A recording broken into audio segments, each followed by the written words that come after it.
আজকে আমি আপনাদেরকে এমন একটি আমলের কথা বলবো যে আমলটি ইনশাআল্লাহ ফলো করলে, যে দোয়াটি পরে আপনি যানবাহনে উঠলে ইনশাআল্লাহ আল্লাহ পাক আপনাকে সর্বপ্রকার ক্ষতির হাত থেকে, অ্যাক্সিডেন্টের হাত থেকে আল্লাহ আপনাকে হেফাজত করবেন। স্থলযানের ক্ষতির হাত থেকে, এমনকি আল্লাহ আপনাকে উড়োজাহাজ অর্থাৎ বিমান, হেলিকপ্টার ইত্যাদি যে সমস্ত উপরে হাওয়াই জাহাজ যেগুলো রয়েছে, এমনকি জলজাহাজ, এমনকি স্থলজাহাজ, সমস্ত গাড়ির ক্ষতির হাত থেকে, অ্যাক্সিডেন্টের হাত থেকে আল্লাহ আপনাকে হেফাজত করবেন ইনশাআল্লাহ।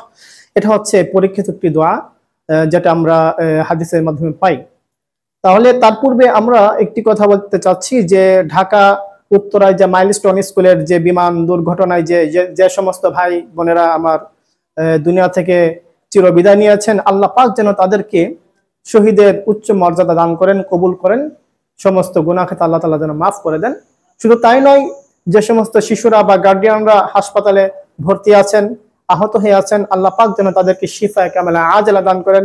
সেই দোয়াগুলো আমরা প্রত্যেকের স্থান থেকে নামাজের পরে আমরা ইনশাআল্লাহ অবশ্যই করব। তাহলে চলুন সেই আমলটি কি আমরা শুনে নিই। কোনো ব্যক্তি যদি যানবাহনে ওঠার সময় প্রথমে যে কাজটি, ঘর থেকে বের হওয়ার সময় বলবে, কি বলবে? বিসমিল্লাহি তাওয়াক্কালতু আলাল্লাহি লা হাওলা ওয়ালা কুওয়াতা ইল্লা বিল্লাহ। এটা পরে যে ব্যক্তি ঘর থেকে বের হবে সফরের উদ্দেশ্যে, তাহলে আল্লাহ পাক রব্বুল আলামিন ওই ব্যক্তির সঙ্গে ফেরেশতা নিয়োগ করে দেন, এমনকি শয়তান দূরে চলে যায়। সুবহানাল্লাহ।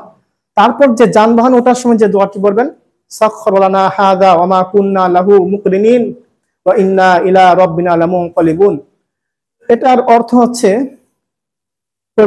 পবিত্রতা প্রশংসা করছি, বর্ণনা করছি সেই সত্তার, যিনি আমাদেরকে এই যানবাহনটা আমাদের নিয়ন্ত্রণে এনে দিয়েছেন, আমাদের আয়ত্তে এনে দিয়েছেন।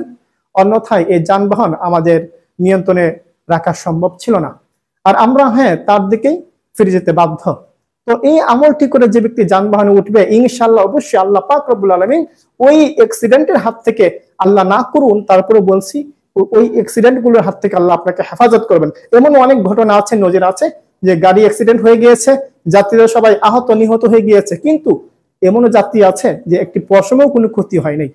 কারণ এই আমলটা অত্যন্ত গুরুত্বপূর্ণ আমল।